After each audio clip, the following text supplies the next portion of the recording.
Hello, नमस्कार दोस्तों। आज हम बात करेंगे एनटीपीसी स्टॉक्स के बारे में और इस स्टॉक्स में जो है बहुत बड़ी गिरावट देखने को मिली।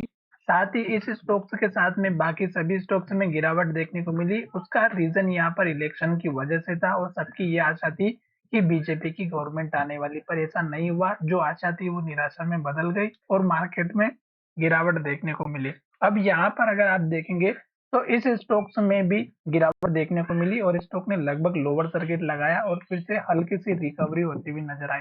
तो स्टॉक अपने हाई के पास चल रहा था और स्टॉक में यहाँ पर जैसे ये ब्रेकआउट होता तो एक नया हाई बनता, पर स्टॉक में ऐसा नहीं हुआ। मार्केट में गिरावट हुई और मैंने आपसे हमेशा से सभी वीडियो के माध्यम से बताया हुआ है कि जो लास्ट का लो होता है वो आप अपना स्टॉप लॉस लेकर के चल सकते हैं। और यहाँ पर अगर आप देखेंगे तो इस कैंडल का स्टॉप लॉस आपको रखना था जो लगभग हमारा 355 रुपए का था।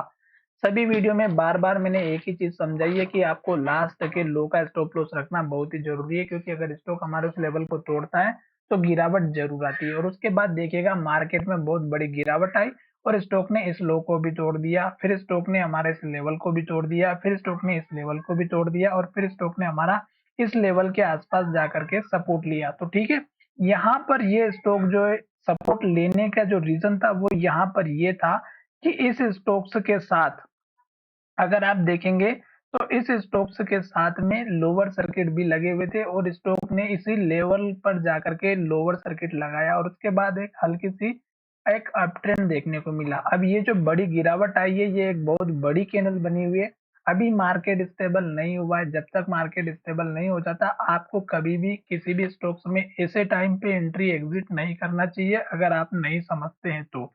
अब यहाँ पर छोटे से टारगेट की अगर हम बात करें तो इसके नल के लो का आप टारगेट लेकर के चलिएगा जो लगभग हमारा यहाँ पर बना हुआ है 341-42 रुपए का छोटा सा टारगेट है। उसके बाद दूसरा टारगेट इस कैंडल के हाई का रखिएगा 348 का और फिर टारगेट लेकर के चलिएगा आप यहाँ पर 360 रुपए के आसपास का, जो कि यहाँ पर सबसे इंपॉर्टेंट टारगेट है और यही वो लेवल है जहां से स्टॉक ने गिरावट दिखाई है।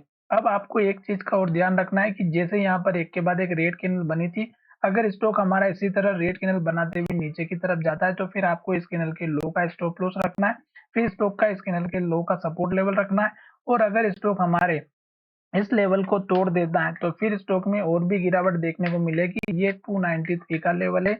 मार्केट अभी स्टेबल नहीं हुआ है, थोड़ा सा सतर्क होकर चलिएगा। साथ ही लास्ट का जो लो था यहाँ पर मैंने आपको स्टॉप लॉस के बारे में पहले भी बता के रखा हुआ था। मार्केट कितना भी गिरे आपको अपने टेक्निकल के बेस पर काम करना है, जल्दबाजी नहीं करनी है। जो गिरावट आज देखने को मिली वो बहुत सारे जो छोटे रिटेल इन्वेस्टर होते हैं वो पैनिक भी होते हैं जिसका फायदा प्रमोटर उठाते हैं। तो हो सकता है कि कल मार्केट में एक रिकवरी आए और फिर से आपका स्टॉक फिर से ऊपर जाते हुए नजर आए। घबराने का बिल्कुल भी जरूरत नहीं है। आपका इकलौता ऐसा स्टॉक नहीं है जो कि गिरा हुआ है, सभी स्टॉक्स गिरे हुए हैं। तो ये मार्केट में आज की जो कर गिरावट थी ये वापस से स्टेबल होते हुए नजर आएगी। तो चलिए वीडियो को विराम करते, धन्यवाद।